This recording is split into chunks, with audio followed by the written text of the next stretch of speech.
We need to talk about the Five Nights at Freddy's 2 movie. I'm literally like one of the biggest fans to ever exist. I was there from like the very beginning. And I even remember when The Living Tombstone released the Five Nights at Freddy's song. But for the Five Nights at Freddy's 2 movie, I feel like there was kind of a lot of room for improvement. And I think a lot of people also agree with this. The FNAF 1 movie, not as much as the second. I kind of think overall the FNAF 1 movie had way better writing than the second movie, in my opinion. And the FNAF 2 movie had a lot more budget, given that from the first movie there was such a good reaction to it, and a lot of people, all the tickets sold out pretty much straight away and stayed that way. I don't think there's anyone on the planet at this point that doesn't know about Five Nights at Freddy's. Just think of like a tribe somewhere. Maybe they're the exception, but you never know, like someone might have told them.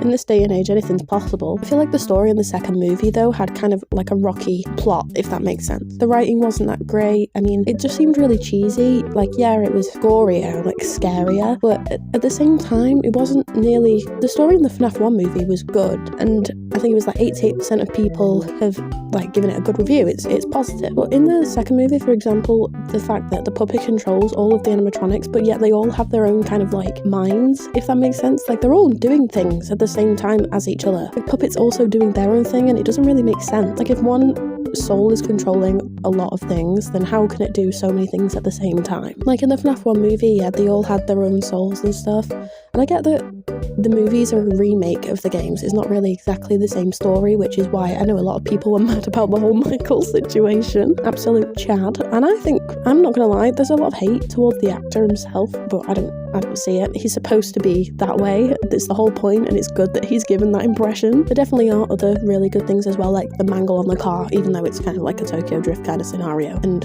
Vanessa was absolutely fine, but it's a movie, so it makes sense. A lot of people can agree that it's not exactly what everyone was expecting. There were so many ways that they could have gone, because the FNAF 2 game, so much potential for a movie, and I'd say that Five Nights at Freddy's 1 was harder to make a movie of, because it's just one guy sat in an office and only a set amount of animatronics around at the same time. But the Five Nights at Freddy's 2 movie had so much potential, and it just feels like it was kind of wasted. I did really love the movie though, minus the there was slight disappointment, I'm not gonna lie, but I love Scott Cawthon, I love Emma, I love all of the actors, Josh Hutcherson, and oh my god, Matthew Lillard is absolutely amazing at playing William Afton. I couldn't pick anyone different for this character, especially because I've seen him in Scream, and he's just fabulous. He definitely gives off that not really mentally stable killer. I love Piper. I'd say none of it is really the actor's fault, and especially the puppet. The puppet was so good. I loved the puppet, but it was more of the fact that the puppet could possess humans, and then it didn't really make sense to me, because where is the puppet going? It's not like an Enid situation. It does kind of show that after the puppet has possessed them, they either die or get really ill, which it makes sense. But where is the puppet fitting into? Where is it going? I mean, yes, it's absolutely terrifying, but the puppet's not a ghost in itself. It's an actual thing, unless that's the route that they've gone with this, but they could have made it clearer in the slightest. I just hope that the potential for the third movie, it has so much good that could come out of this, and it could be the comeback of all time. The first movie was good. It wasn't exactly what people were expecting, and it had the whole let's go Faz gang kind of situation that everyone was kind of fearing. There's not really so many ways you can go with that, and they did a good job for what they had. I like the fact that Matt Pat was Bonnie, loved that, and how they kind of went with his theory. I think it was his theory, someone's theory, where the FNAF 2 location was the first, and you can tell there is a lot of thought put into this, and the writers have done a really good job with the story itself, but the scripts, I mean, is more of it's just cheesy. Even looking it up online, like what parts were the worst, and that a lot of people have commented on, is the illogical plot, poor pacing, and minimal scares. It's more gory, and it is really good, but I don't understand why they've put so much work and effort and thought and everything into it, and then the actual result comes out. The visuals were good, everything was good. I'm not really like a nut for making movies, but as the average Joe, even I can tell that something went wrong. It was kind of just more of like the animatronics were like their own people. The handling of it all didn't really go very well, in my opinion. I mean, say if they wanted the puppet to be a ghost, right? And it was full of anger, full of hate. The puppet in the original thing is just kind of like in the games, more of just sad and wants to help the others. But in this scenario, it's more she still wants to help them, but she wants to hurt parents. But it just kind of, that also in itself, again, doesn't make sense. It's just there were so many missed opportunities with it. Say if they wanted the puppet to be this villain that helped the others and could still hate parents. They could have made it so that the puppet was kind of trapped by the animatronics, because they're animatronics, it's robots, they don't feel genuine emotion or guilt or anything, and if they don't have souls, then it makes complete sense. They could have done something with that and it would have been a good movie, and they had to like maybe save the puppet, and the only way to kind of save her was to keep her calm, because they don't exactly want to get rid of her, and they could have had Henry be like, please don't, there's so many different. I've just thought of that off the top of my head, and it makes a lot more sense than the plot that they've actually thought of. It just feels like all of the effort kind of just went into having the characters on screen, having everyone involved with FNAF on screen, and just kind of like rushing through it. And it was a long movie.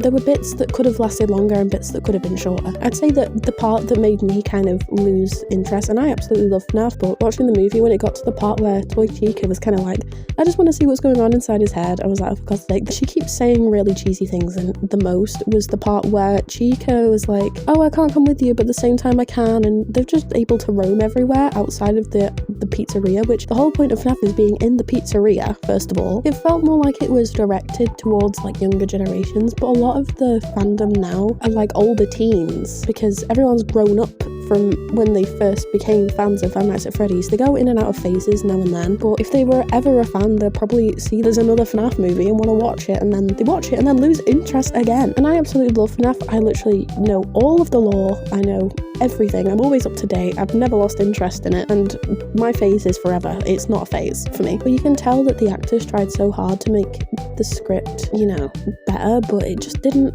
really feel right. And the fact that I've seen jokes about this as well, but Circus Baby was in the movie, and I get it was like a nightmare, but Golden Freddy wasn't, because Golden Freddy, is a ghost, supposedly, from theories and stuff. He shows up at the end and helps them, but Golden Freddy in the second game is like an Easter egg, and Circus Baby is nothing involved with Five Nights at Freddy's 2. It could be it's more of like a flashback to show that Circus Baby was around before Five Nights at Freddy's 2 as well. But at the same time, again, why in the FNAF 2 movie when there could have been a different opportunity? Because it just felt really random. It feels more like they just wanted to show more characters and have people be like, oh my god, it's Circus Baby, or the Shadow Body bit was good. I like that. Not a lot of people noticed that, but they involved that, and there's more potential again. Shadow Freddy with Max. It just, where is she? There was so much more that they could have done.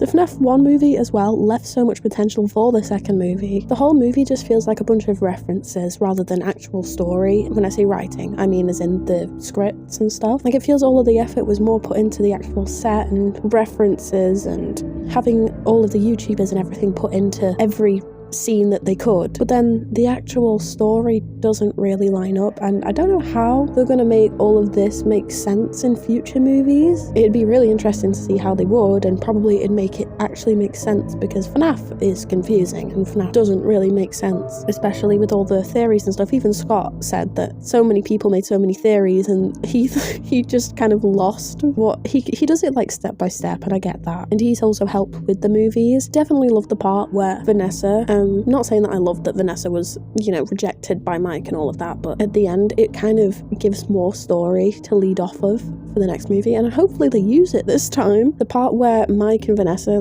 have kind of like a date, and it goes nowhere. It literally just they have a dinner date and then they fall out. They go on and off for a little bit, but then at the end, they kind of lose touch, and Mike doesn't want anything to do with Vanessa randomly out of nowhere because Abby was in danger, but she was in danger in the last one and most of the second one, and there were so many chances, and but I like the ending where the puppet kind of takes over Vanessa, because it makes me think of Security Breach Vanessa, and the fact that she's kind of like a lonesome weirdo. Well, that sounds really horrible, but I mean all the theories and stuff of where she's the security guard and does all of these weird creepy things, and the weird things she orders online, and so it makes more sense, and I can see the direction they're going with Vanessa, but everything else, just, I don't know. But anyway, I think I'm just going to leave it there for now, because I feel like I've got it all off my chest, and I can safely say for a lot of people, they would probably say the same thing, and I absolutely, again, love FNAF. I think they've done a good job. The first one I loved. I think McKenna actually did a really, really good job, and the fact that she's a FNAF fan makes it so much better, because she added the line from Ultimate Custom Night, seen that online somewhere, and I was just like